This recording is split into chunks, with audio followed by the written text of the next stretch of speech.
আসসালামু আলাইকুম আমার প্রিয় শিক্ষার্থী, আশা করি তোমরা সকলেই ভালো আছো। আজকে আমি তোমাদের দৈনন্দিন জীবনে একটা সিম্পল বিষয় নিয়ে আলাপ করব। যে অনেক স্টুডেন্টের মা বাবা বলে যে স্যার আমার মেয়ে তো অনেক পড়ে, অনেক চেষ্টা করে, কিন্তু সে কিছুতেই ভালো করতে পারে না। আসলে এইখানে বৈজ্ঞানিক কিছু সিস্টেম আছে, মানে বিজ্ঞানের যে কিছু মেথড ইনভেনশন করছে, যেখানে বলা আছে যে এই মেথডে যদি কোনো স্টুডেন্ট বা কোনো মানুষ পড়ালেখা করে তাহলে সে পড়ালেখায় মনোযোগী হতে পারবে। তো আমি সেই মেথডগুলি নিয়ে তোমাদের সাথে একটু আলোচনা করতে যাচ্ছি।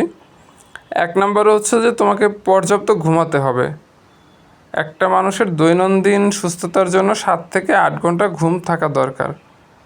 এই ঘুমটা হচ্ছে তোমার ব্রেনকে শার্প করবে। যদি তুমি এই সারা রাত ফেসবুক চালাও, ইউটিউব চালাও, মেসেঞ্জারে চ্যাট করো, এতে তোমার হচ্ছে মোবাইল থেকে এক প্রকার রেডিয়েশন বের হয়, যেটা তোমার ঘুমটাকে ব্যাহত করে। দেখবে এই জন্য রাতে অনেক দেরি করে ঘুমা, আবার সকালবেলা হয়তো সকালে স্যারের কাছে পড়া আছে, তাড়াতাড়ি উঠতে হয়। এটা তোমার ব্রেনকে ব্যাহত করে, যেটা তোমার ব্রেনের কার্যক্ষমতা কমায়, যার কারণে তুমি পড়া মুখস্থ করতে পারো না বা দ্রুত করতে পারো না। তারপরে 2 নম্বর পয়েন্ট হচ্ছে স্বাস্থ্যসম্মত খাবার। দেখো, যেমন তুমি হচ্ছে গিয়ে তোমার শরীরে দিবা, তোমার শরীর তোমাকে সেইভাবে সাপোর্ট দিবে। আমাদের শরীরটাকে টিকিয়ে রাখার জন্য ভালো সুষম খাদ্য দরকার।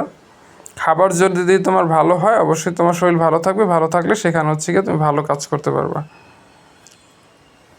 এবার আসলে লক্ষ্য স্থির করা। আমাদের ওই লাইফ হয়তো অনেকে রচনা পড়ছো, বাট এইটা আদৌ কী জন্য তোমাদের পড়ানো হয়েছে তোমরা তো জানো না।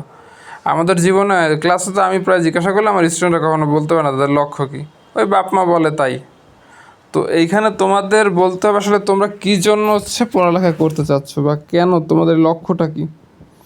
দেখো, এখানে হচ্ছে গিয়ে তোমার লক্ষ্য বলতে এখানে বোঝানো হয়েছে, মনে করো তুমি আজকে বিজ্ঞানের একটা চ্যাপ্টারে ছোট কতগুলি প্রশ্ন শেষ করবা।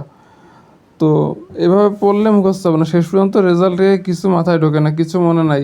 তাই পড়াটাকে ভাগ করে না। মনে করো তুমি 60টা ছোট প্রশ্ন শিখতে চাচ্ছ, ওইগুলোকে 15 সেক্টরে ভাগ করে ফেলো।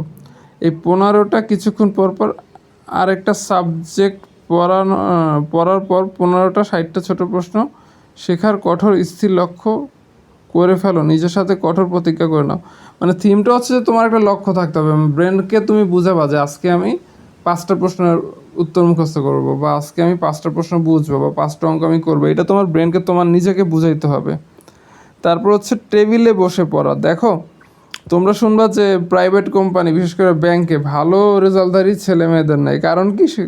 কারণ তুমি যেখানে চাকরি করবে সেটা হচ্ছে একটা টেবিলে যে যতক্ষণ বসে থাকতে পারবে সে হচ্ছে তত মেধাবী। এইটাই আমাদের দেশে ক্রাইটেরিয়া করে। এই জন্য হচ্ছে ব্যাংকে দেখবা, বিশেষ করে স্ট্যান্ডার্ড চার্টার ব্যাংক, যেখানে তোমার স্টার্টিং স্যালারি বর্তমানে 1 লাখ টাকা, সেই সব জায়গায় যারা চাকরি করে তাদের নেওয়ার ক্ষেত্রে সিজিপি বা ভালো রেজাল্টধারীদের নেয়।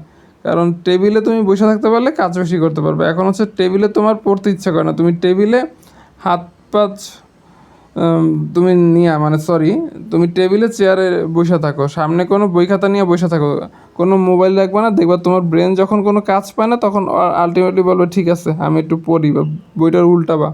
কিন্তু তুমি যদি দেখবা যে না, একটু বিছনায় বসে পড়ি, বা একটু রিল্যাক্সেবল জায়গায় তুমি পড়বা, দেখবা যে তোমার ঘুম পাচ্ছে। তাই টেবিলে বসে পড়ার অভ্যাস করতে হবে। 5 নম্বর পয়েন্টটা হচ্ছে যে নিজেকে খুশি করা।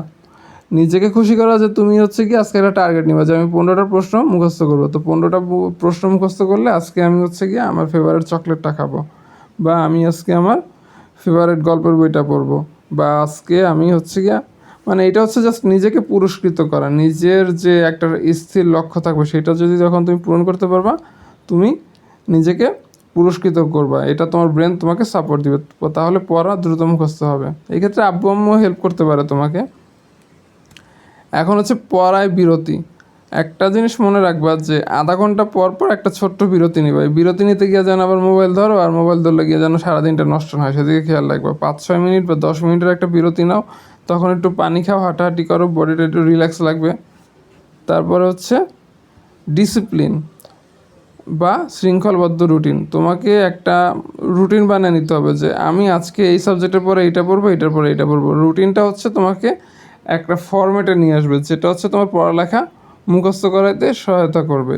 রুটিন থাকবে এবং তোমার টেবিল যেন গুছানো থাকে, পড়ার টেবিলটা যেন বই খাতা সব কিছু গুছানো থাকে, তাহলে তোমার যে কোনো জিনিস খুঁজে পাইতে সুবিধা হবে। কারণ অনেক সময় দেখা যায় যে তুমি হয়তো ফিজিক্স পড়তে চাইতেছো, বই কই রাখছো কোন চ্যাপ্টারে কি দাগানো নাই কিছু নাই, তোমার খুঁজতে খুঁজতে দিন শেষ।